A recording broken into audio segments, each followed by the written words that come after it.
Hey, what's up guys, welcome back to the channel. In today's episode, we're going to be talking about sanders, okay? But not just any sander, and not just your palm handheld sanders. We're going to be talking about the big sanders. So something like this. This right here is Makita LXT Brushless XLS01, and it is a 9-inch cordless, brushless, dust extraction, circle sander with telescoping and all kinds of features, including cruise control and variable speed, and it's mainly designed as a drywall sander, okay? That's probably its primary purpose, but at the end of the day, it's just a really big sander with dust extraction, so you can use it for pretty much almost anything you need to sand. And in this case, we're gonna be talking about using it on drywall and also on large form factor projects like this wooden red oak piece of wood that we got here. So if you wanna know more about this sander, then stick with us.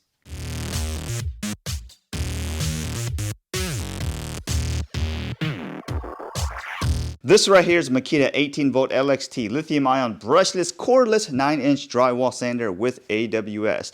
It has an extension capability which allows you to reach up to 16 feet for high walls and ceilings. It's large, it's got high flexibility, and it even comes with their standard 3-year warranty. This sander features the direct drive Makita built brushless motor positioned at the head for increased sanding efficiency. The round brush design of the head allows for high efficiency dust extraction with minimal leakage.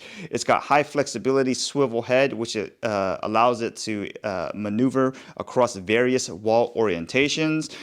It's got variable speed dial, which allows you to manually adjust the RPM anywhere from 1000 to 1800 to match whatever application you need it to run. And if you use a 5 amp hour battery, it'll go anywhere between 35 to 45 minutes depending on your application.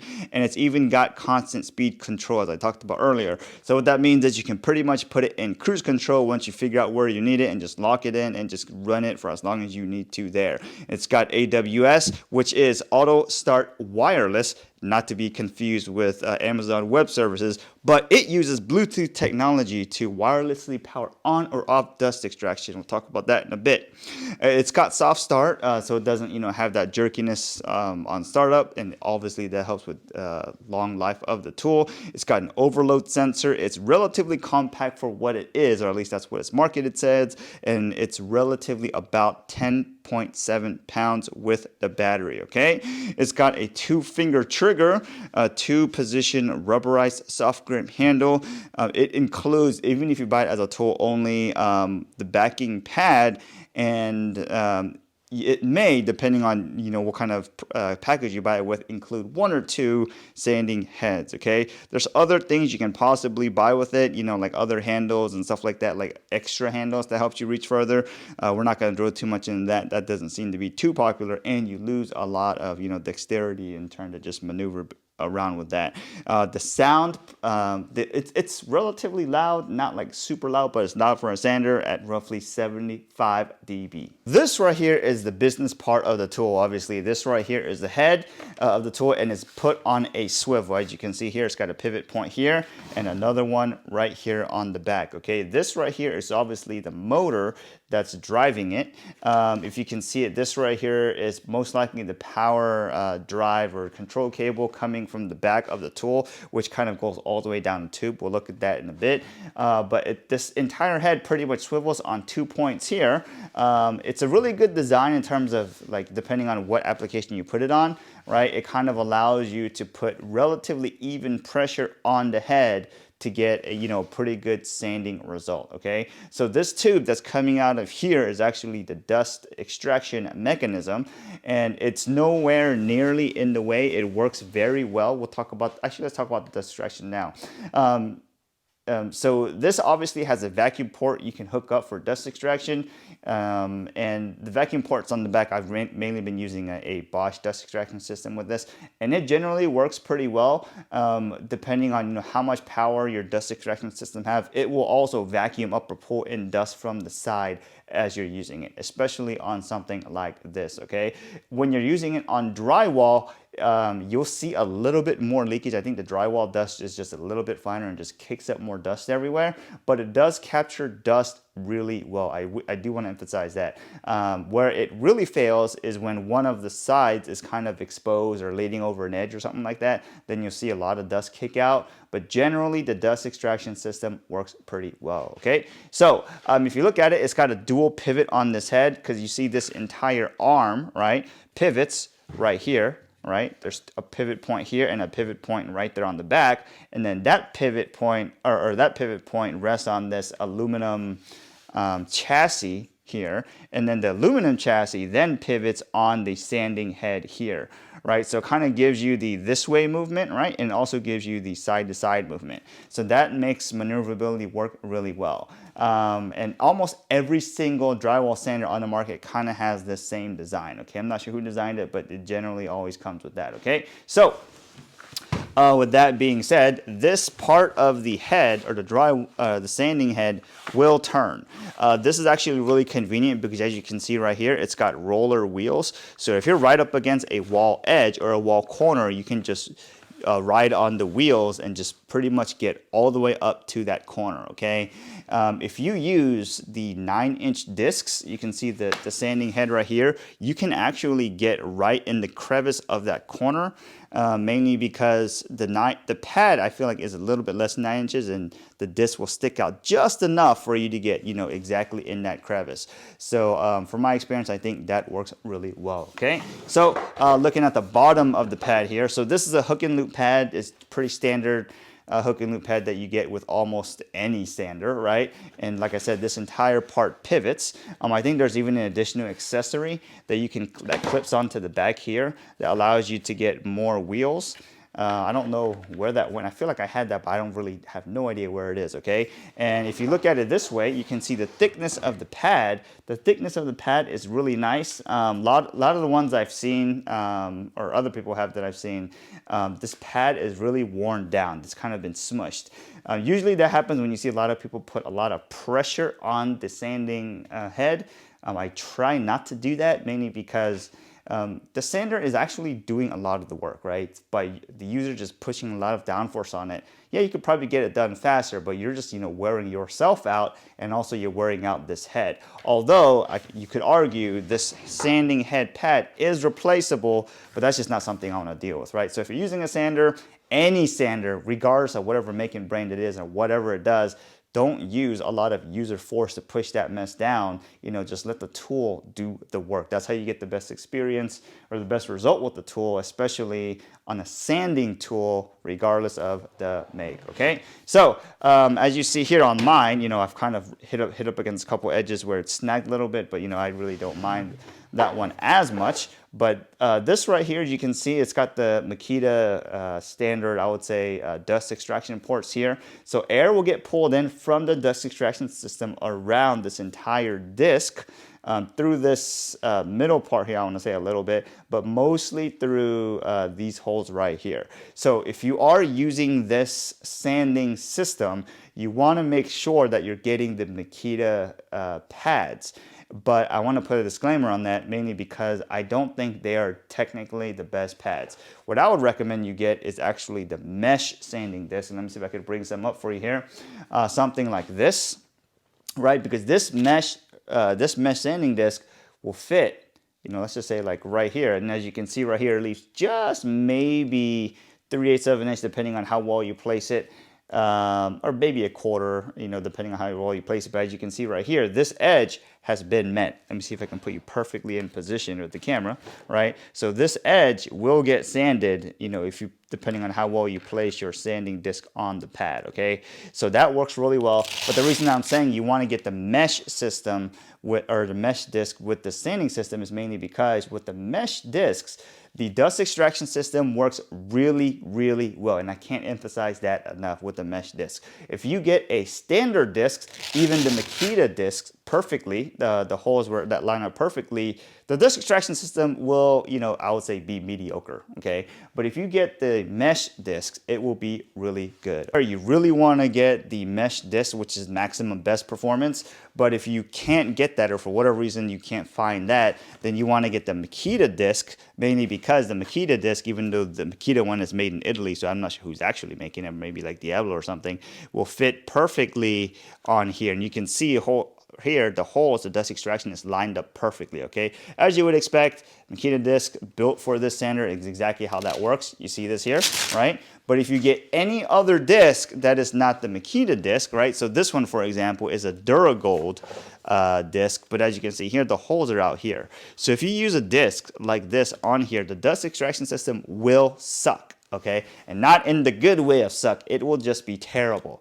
All right, because you know the holes, the dust extraction holes are covered up, so you're only getting, you know, a little bit around the outside, which is not the best. Okay, so here's just a quick note: if you're using the Makita sander, don't get the DuraGold disc, because this is a DuraGold disc and it won't line up. Right. So this right here is the Makita disc, and you can see the difference where the dust extraction system works. Okay, so if you're not using dust extraction with this sanding system, then you can get whatever disc you want, right? But if you are getting it, I'm letting you know, the mesh is the best. Then the Makita ones are, you know, second best, and then any other disc is, you know, just average. So this right here is the telescoping system right here. So the way you would open this is pretty much how almost any telescoping tool works. You just unlock it, right? Because there's even arrows drawn up here. Then you pull it out to exactly wherever you need to go. Then you can come around, lock it back, and you know, it's pretty much exactly as you'd expect a telescoping system to work. So if you have a telescoping saw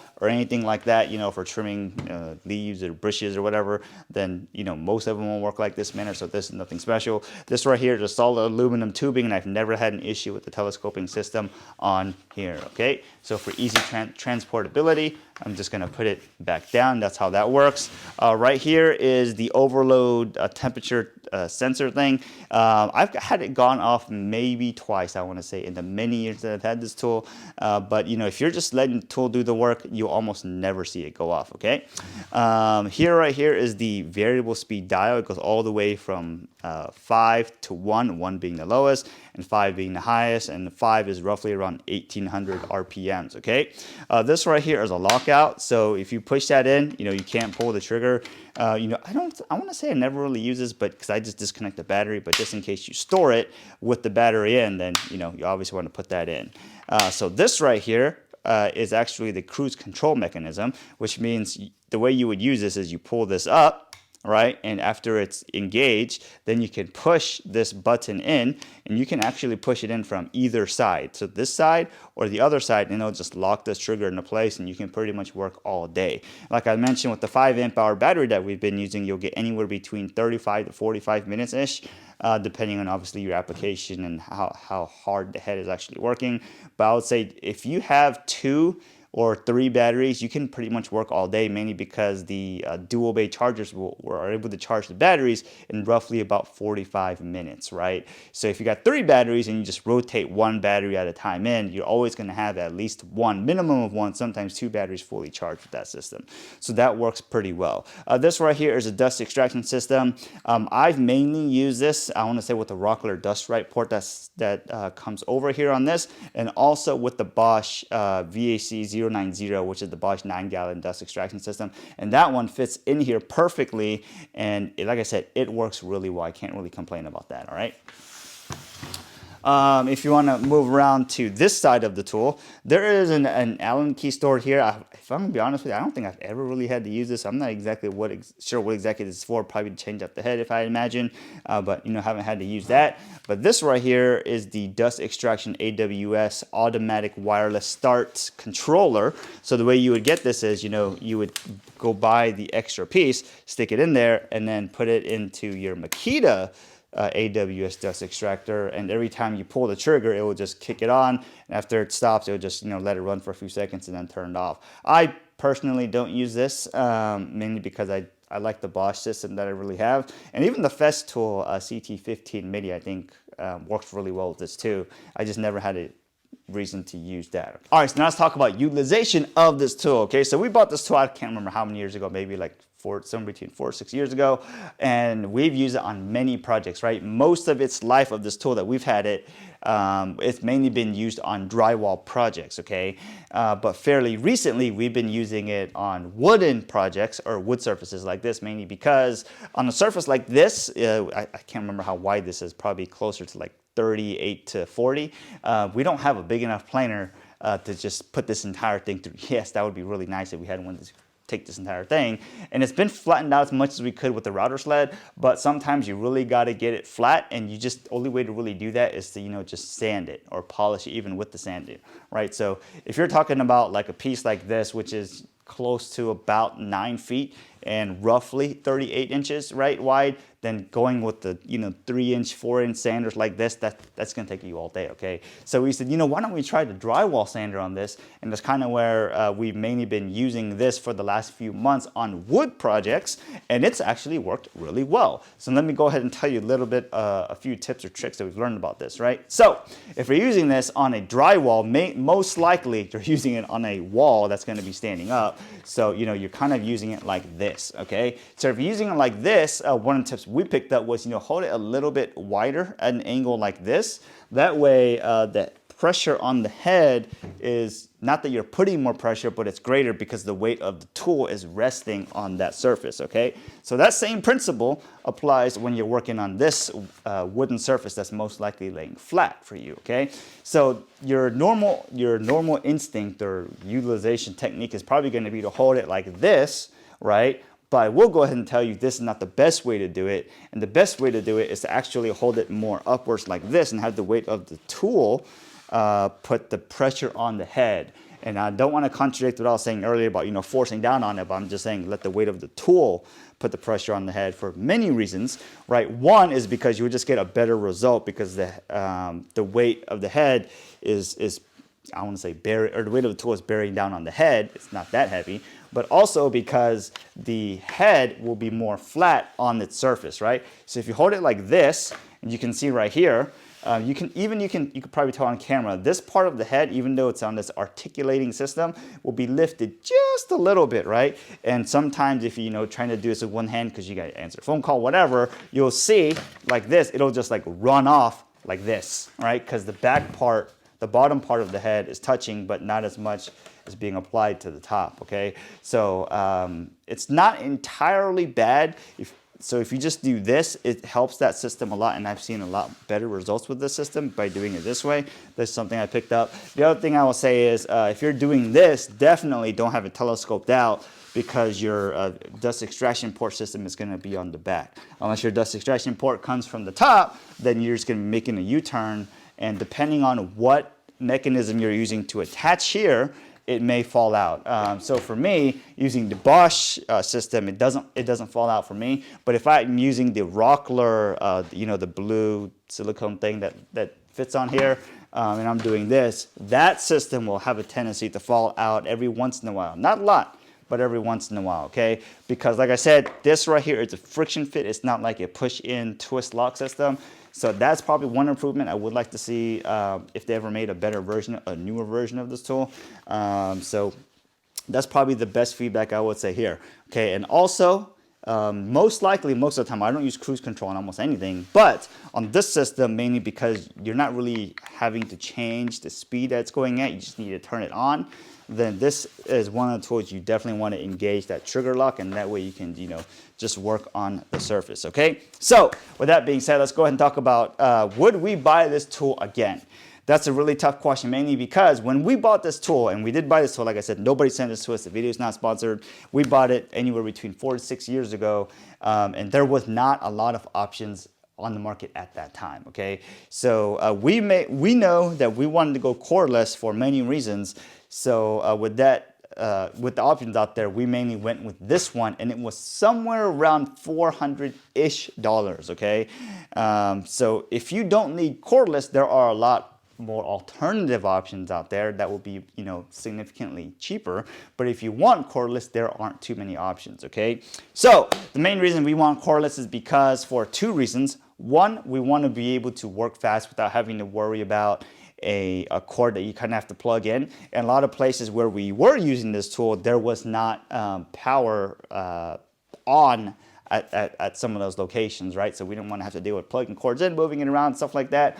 And if you have the Makita backpack, which we do have on the cordless system, it actually works really well, okay? So I do want to put a disclaimer up there. I would not use this tool with the Makita backpack system unless you have a lot of Makita batteries, okay? And I have a ton of Makita batteries, but there's just a lot of logistics to work through because the vacuum, it eats batteries, okay? It's a 36-volt tool, and we're always running it on high. Nobody uses vacuums on low, okay? And it just eats batteries. 2 batteries there, 1 battery here. It's like every time you're using it, 3 batteries, okay? The vacuum, you probably have to change batteries like 2 or 3 times before you have to change the battery on this one once. So even if you have dual bay chargers, and we got a ton of those, you know, they're just always charging, okay? So in that situation, being cordless with the backpack vacuum, you can work really fast. That works well. But even in situations like where you don't have to worry about dust management because it's all sealed off and you know you're gonna have to clean up later anyways, right? Then you can just work this without dust extraction, and dust will just be everywhere, okay? So, you know, with that being said, there's that, okay? So, point is, going back to this, the tool only by itself will be somewhere between $450 to $600 depending on, you know, what deals and promos you can find. But if you buy it as a kit with the charger and the battery, it'll be roughly about $100 to $120 more, right? So to answer the question right now, would I go out and buy this again? The short answer is yes, mainly because I'm mainly looking at cordless tools, and I really don't want to use anything that's uses a cord, okay? So if you're looking at cordless, there are not too many options on the table. So yes, we would buy it again, but if I didn't need cordless, then I would probably look at something else, okay? So hopefully that helps you guys out, answer some of those questions. If you have any other questions, let us know. If you have different experience, let us know. But like I said, the most important thing you could take away from this video if you're buying this sander is use mesh discs, especially if you're using dust control. So hopefully, like I said, helped you out. If you have any questions, let me know. Otherwise, have a great day. Get back to work, and we'll see you guys next time.